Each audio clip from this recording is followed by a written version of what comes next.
आज की हमारी कहानी का नाम है किडनैपर कौन। तो चलिए शुरुआत करते हैं। दिल्ली के एक शहर में शौर्य नाम का एक बहुत ही बहादुर और ब्रिलियंट डिटेक्टिव रहता था। वह अभी तक कई केस सॉल्व कर चुका था और कई खुखार बदमाश गुंडे को भी मार चुका था। शौर्य का एक ही लक्ष्य था, समाज के दुश्मनों को ख़त्म करना और देश की सेवा करना। शौर्य के साथ दो असिस्टेंट भी रहते थे जिसका जिसका नाम सुनीता और चंद्रशेखर था। दोनों बहुत ही बहादुर और निडर थे। दोनों शौर्य के साथ केस को सॉल्व करने में मदद करते थे। एक दिन तीनों ऑफिस में बैठे हुए थे, फिर फ़ोन की रिंग बजती है और एक लड़की बोलती है। लड़की: डिटेक्टिव शौर्य, मैं सुमन बोल रही हूँ। आप जल्दी से मेरे घर आ जाइए, मुझे आपसे कुछ ज़रूरी बात करनी है। आप प्लीज़ मेरे घर जल्दी आ जाइए, मैं बहुत बड़ी मुसीबत में हूँ। मैं आपको अपना एड्रेस भेजती हूँ। शौर्य: आप घबराइए मत, मैं अभी आता हूँ। शौर्य अपने असिस्टेंट चंद्रशेखर और सुनीता के साथ सुमन के घर जाता है। अंदर जाने के बाद पता चलता है कि सुमन घर पर नहीं होती है। सुनीता: सुमन तो अभी घर पर नहीं है, तब तक हम यहीं बैठकर उसका इंतज़ार करते हैं। शौर्य: हमें बैठना नहीं है सुनीता। सुनीता: मतलब आप क्या बोल रहे हो सर, मैं कुछ समझ नहीं पाई। शौर्य: मतलब यह है कि सुमन का किडनैप हो चुका है और वो भी अभी से 8 मिनट पहले। सुनीता: आप ये कैसे कह सकते हो। शौर्य: कहने की बहुत सारी वजह है। पहली बार, अगर कोई इंसान घर से बाहर जाएगा तो दरवाज़ा बंद करके जाएगा और वो अपना फ़ोन भी साथ लेकर जाएगा, लेकिन हम यहाँ आए तो दरवाज़ा खुला था और फ़ोन टेबल पर पड़ा है। शौर्य: दूसरी बात यह, मेन गेट के पास गार्ड का कैबिन बना है और गार्ड भी कहीं नहीं है। तीसरी बात यह है, किचन में नॉर्मल फ्लेम में केक बन रहा है। एक केक बनने में लगभग 15 मिनट लगते हैं और टाइमर से अब भी 7 मिनट बाकी है। अब तक सुमन यहाँ 8 मिनट पहले यहाँ थी। शौर्य: इसलिए चंद्रशेखर, तुम अच्छे से घर की जांच करो और कोई फिंगरप्रिंट, ब्लड या कुछ भी मिले तो उसकी पूरी डिटेल्स निकालो। तब तक सुनीता, तुम घर की तलाशी लो और देखो कुछ मिलता है क्या, और गार्ड कहाँ है पता करो। हमें किसी भी हाल में किडनैपर को ढूंढना है। तीनों जांच में लग जाते हैं।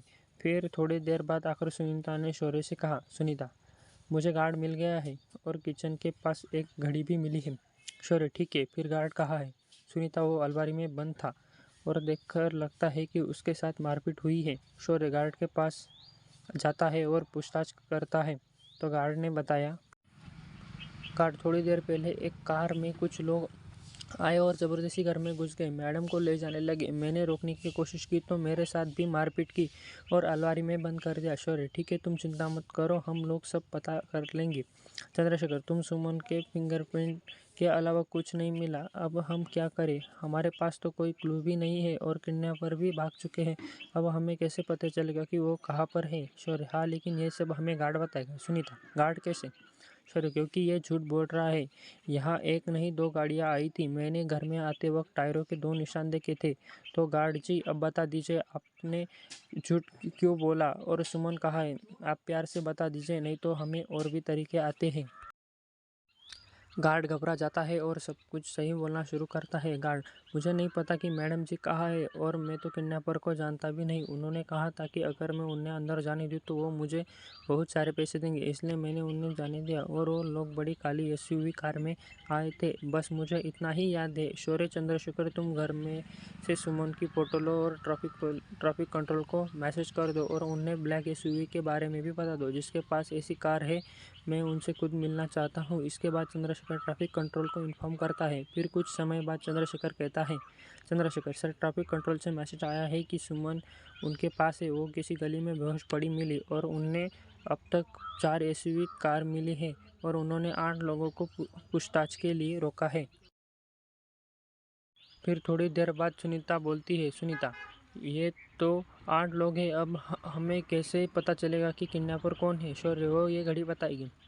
इसके बाद शौर्य 8 लोगों से पूछताछ करने के लिए चला गया और उनमें से एक विकास नाम के लड़के को पकड़ लिया और विकास से उसने साथियों का भी नाम पता चल गया और पुलिस ने भी उन सबको पकड़ लिया। सुनीता: सर, आपको घड़ी से कैसे पता चला कि विकास ही किडनैपर है। शौर्य: सिंपल, घड़ी का वेट लेदर का था और हमेशा घड़ी पहनने से बेल्ट का निशान पड़ जाता है, तो मैंने बस बारी बारी सबको घड़ी पहनने को कहा, क्योंकि जिसके भी हाथ में उसी निशान पर फिट हो तो बेशक घड़ी उसकी होगी, और अगर घड़ी भी उसकी होगी तो किडनैपर भी वही होगा। समझी सुनीता? जी सर।